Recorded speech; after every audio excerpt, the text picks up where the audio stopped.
Hello dear student, कल हमने पढ़ा था प्रश्नावली 1.1 का सवाल नंबर 1 भी कर लिया था, दूसरा भी कर लिया था। हमारा क्वेश्चन नंबर रह गया था तीसरा। तो 1.1 के जो अपना सवाल नंबर तीसरा है इसको अपन बाद में कराएंगे। आज अपन एक बार 1.2 पढ़ रहे हैं। तो एक्सरसाइज 1.2 है, उसका जो पहला क्वेश्चन है वो देखते हैं पहले। तो इसका जो पहला क्वेश्चन है वो क्या है?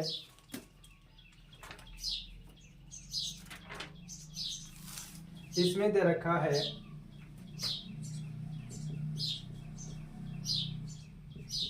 ये पहला क्वेश्चन दे रखा है हमें 140 और इसके हमें करने हैं अभाज्य गुणनखंड करने हैं और इसका हमें गुणनफल के रूप में इसको व्यक्त करना है। तो कैसे करेंगे इसको? देखो, हम 140 के अभाज्य गुणनखंड करेंगे। क्या करेंगे? अभाज्य गुणनखंड। अभाज्य गुणनखंड कैसे करते हैं? 140 है, इसमें 2 का भाग लगाएंगे। 2 का भाग लगाएंगे तो कितनी बार जाएगा? 2 संते 14, 0 ऐसे के ऐसे। फिर इसमें और लगाएंगे 2 का भाग तो ये हो जाएगा 2 3 6, 1 हासिल का बच जाएगा और 2 पंजे 10। फिर ये 35 है। अब इस 35 में 2 का भाग नहीं जा रहा तो क्या करेंगे अपन?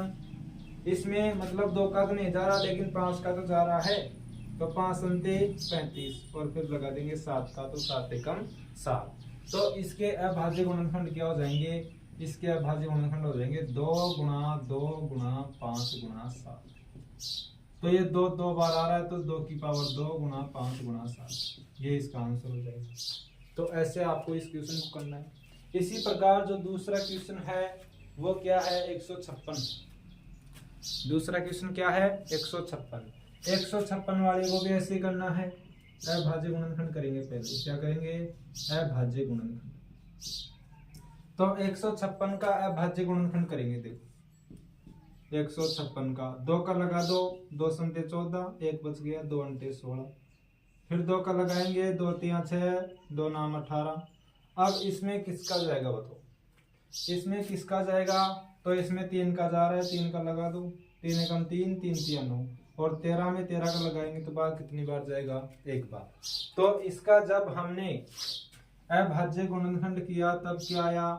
2 गुणा 2 गुणा 3 गुणा 13। अब देखो 2 कितनी बार आ रहा है? 2 बार, तो 2 की पावर 2 गुणा 3 गुणा 13, ये इसका आंसर हो गया। ऐसे आपको करने हैं इसमें। तो आप क्या करोगे? इसका क्वेश्चन नंबर तीसरा, चौथा और पांचवा ये आपका होमवर्क। आज का HW क्या है? जो पहला क्वेश्चन है उसका तीसरा क्वेश्चन, चौथा क्वेश्चन और पांचवा क्वेश्चन।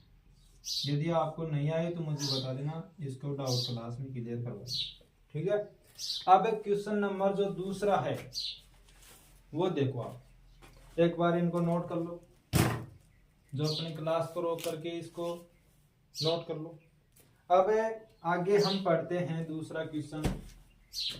पूर्णांकों के निम्नलिखित युग्मों के HCF और LCM ज्ञात कीजिए तथा इसकी जांच कीजिए कि 2 संख्याओं का गुणनफल बराबर HCF गुणा LCM।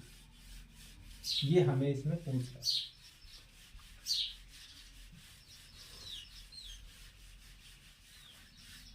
तो देखो इसमें हमें क्या निकालना है? HCF और LCM निकालना है। क्या निकालना है? HCF और LCM।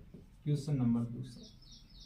अब जो क्वेश्चन नंबर जो दूसरा है उसका पहला देखते हैं अपन एक बार। तो पहला दे रखा है 26 और 91। ये दे इसकी हमें 2 चीजें निकालनी है, HCF भी निकालना है और LCM भी निकालना है। तो इन दोनों के पहले क्या करेंगे? अभाज्य गुणनखंड करेंगे। क्या करेंगे? अभाज्य गुणनखंड। अब देखो अभाज्य गुणनखंड पहले 26 के करते हैं।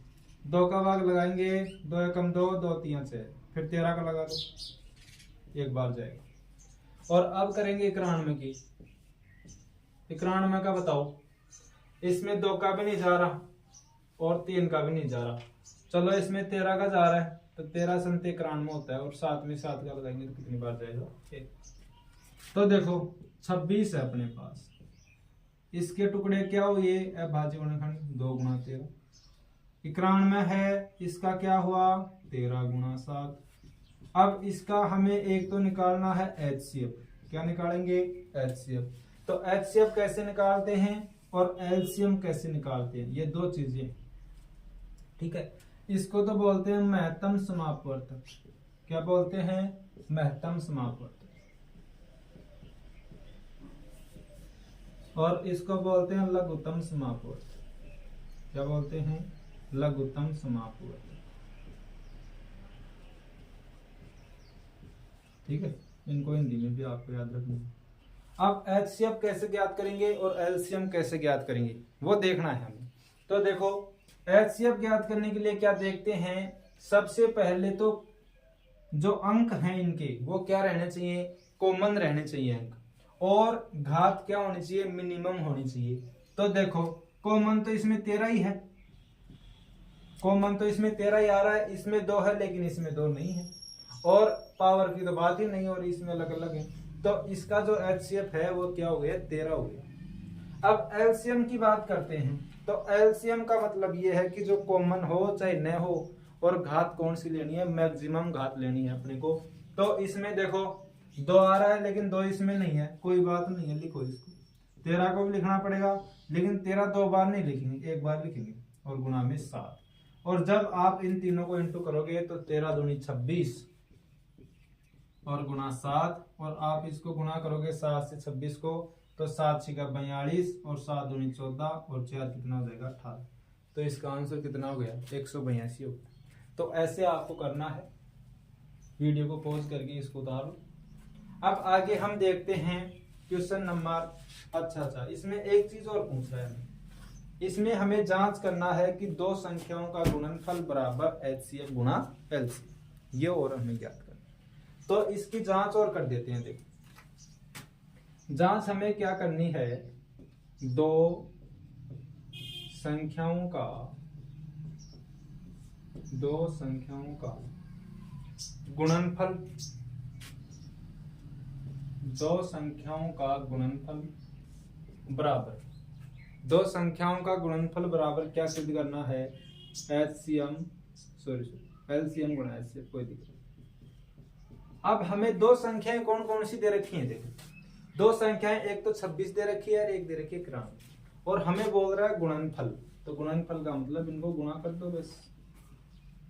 और इसका LCM कितना आया है, इसका LCM आया है 182 और HCF कितना आया है 13। ठीक है, अब इन दोनों को एक बार गुणा करो आप, 91 को गुणा करोगे 26 से, तो क्या आ जाएगा अपने पास, देखो 6 एकम 6 और 6 नाम 54, और 2 एकम 2 और 2 नाम 18। 6 से कैसे, 6 5 और 8 13 हो गया, 2 हो गया, ये हो गया 2366। ठीक, और ये 182 गुणा 13 है। तो 182 को जब आप 13 से इंटू करोगे तो 13 दूनी 26 और 13 अंटे 13 7 91, 13 अंटे 104 और 104 2 कितना हो गया 6, 10 हासिल की आ गई, 13 एकम 13 तो 10 कितने होगी 23। दोनों पक्ष बराबर आ रहे हैं, इसका मतलब हमारा जो आंसर हमने सोल्व किया है वो सही है। ठीक है, तो ऐसे इसकी जांच करनी है। बताओ क्वेश्चन समझ में आया कि नहीं आया। अब आपको इसी तरह ये दो क्वेश्चन हैं, ये आपको करने हैं।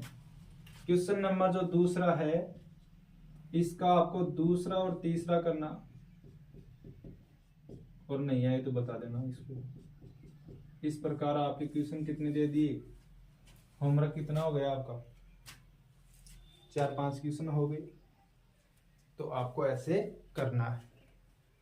ठीक है, अब इसका क्वेश्चन नंबर तीसरा भी देख लेते हैं, लगे याद। अब देखो उतार लो इसको एक बार। अब तीसरा क्वेश्चन पढ़ो आप, एक बार आप तीसरा क्वेश्चन पढ़ो।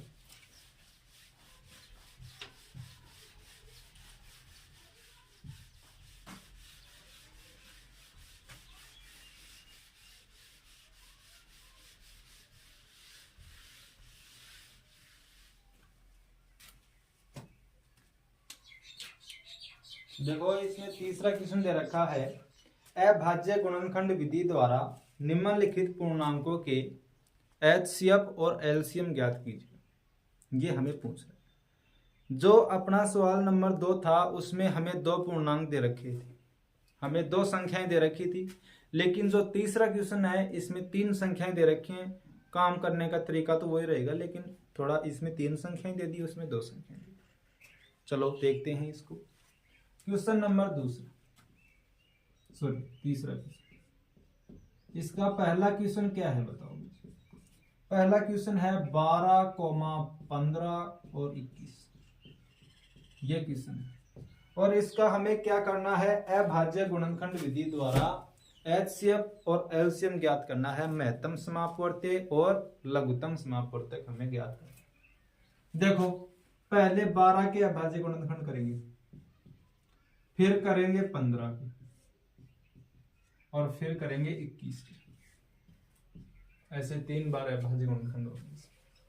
12 करेंगे तो 2 का भाग लगाएंगे तो 2 6 का 12, फिर वापस 2 का लगाएंगे तो 3 बार, और 3 में 3 का लगाएंगे तो 1 बार। यहाँ पे 15 में 3 का लगा दो 5 बार, 5 में 5 का लगाएंगे 1 बार, 21 में 3 संते 21 और 7 एकम 7। अब देखो हमारे पास 12 के अभाज्य गुणनखंड क्या है, 2 गुणा 2 गुणा 3, यही तो है। अब देखो हमारे पास ये दे रखा है 15, तो इसके क्या है 3 गुणा 5, और 21 के कितने आए, 21 के आए हैं 3 गुणा 7, यही तो है। अब देखो यहाँ 2 कितनी बार आ रहा है, 2 बार, तो घात कितने लगा देंगे 3, और इनको ऐसे कैसे। अब हमें क्या निकालना है, हमें निकालना है एचसीएफ। क्या निकालना है, एचसीएफ निकालना है, और एक क्या निकालना है, एलसीएम निकालना है। ये 2 चीजें हमें निकालनी है। अब देखो एचसीएफ का मतलब मैंने क्या बताया था, एचसीएफ का मतलब बताया था, अब उसमें तो 2 संख्याएं थी, लेकिन इसमें तीनों में देखना पड़ेगा कि तीनों जो अपने पास अभाज्य गुणनखंड हैं उसमें कॉमन रहना चाहिए, और मिनिमम घात मतलब सबसे कम घात वाला देना है। अब देखो यहाँ पे 2 की पावर 2 है, यहाँ नहीं है, यहाँ 2 है ही नहीं, इसमें भी 2 नहीं, चलो छोड़ो 2 को, एचसीएफ में नहीं देना। यहाँ पे 3 है, यहाँ पे 3 है, यहाँ पे 3 है, मिल गई बात। तो 3 कॉमन आ रहा है सभी में, इसका मतलब इसका 3 हो जाएगा एचसीएफ। ओके आगे देखते हैं। यहाँ पे 5 है लेकिन इसमें 5 नहीं है, यहाँ पे 7 है लेकिन इसमें 7 नहीं है। चलो एचसीएफ तो कितना आ गया, 3 ही आ गया इस बार। चलो अब एलसीएम की बात करते हैं। एलसीएम का मतलब क्या होता है कि घात होनी चाहिए अधिकतम, और कॉमन चाहे हो या न हो, हमें कोई मतलब नहीं। देखो आगे यहाँ पे 2 की पावर 2 है, यहाँ 2 नहीं है, यहाँ भी 2 नहीं है, कोई बात नहीं है, लिख दो आप। यहाँ पे 3 है, यहाँ पे 3 है, यहाँ पे 3 है, 3 तो आएगा भाई, और 5 नहीं है तो क्या दिक्कत है, नहीं 5 भी आ जाएगा, 7 भी आ जाएगा। अब इनको जब आप गुणा करोगे 2 का वर्ग 4 गुणा 3 गुणा 5 गुणा 7, यही तो है। अब आगे देखो आप, आगे अपन करते हैं तो क्या हो जाएगा, 4 3 12, 12 5 60, और 6 7 42, 420 हो जाएगा। तो इसका एलसीएम कितना हो गया, 420। तो आप इसी प्रकार क्वेश्चन नंबर तीसरे का भी दूसरा और तीसरा कर लेना। तीसरे का भी कौन सा करेगा, दूसरा और तीसरा करोगे आप, ठीक है। तो इतना मैंने आपको आज होमवर्क बताया है, नोट कर लो, रोक करके क्लास को नोट कर लो इसको। तो आज मैंने आपको 3 क्वेश्चन पढ़ा दिए 1.2 के, और कल जो 1.1 का क्वेश्चन नंबर अपना शायद तीसरा रहा हो तो उसको भी करवाएंगे, और आगे अपनी क्लास जो है वो ऐसे आती रहेंगी आगे। तो आपको क्लास अच्छी लगी हो तो वीडियो को लाइक कीजिए और अपने दोस्तों को शेयर कीजिए। आज के लिए इतना ही, थैंक यू वेरी मच।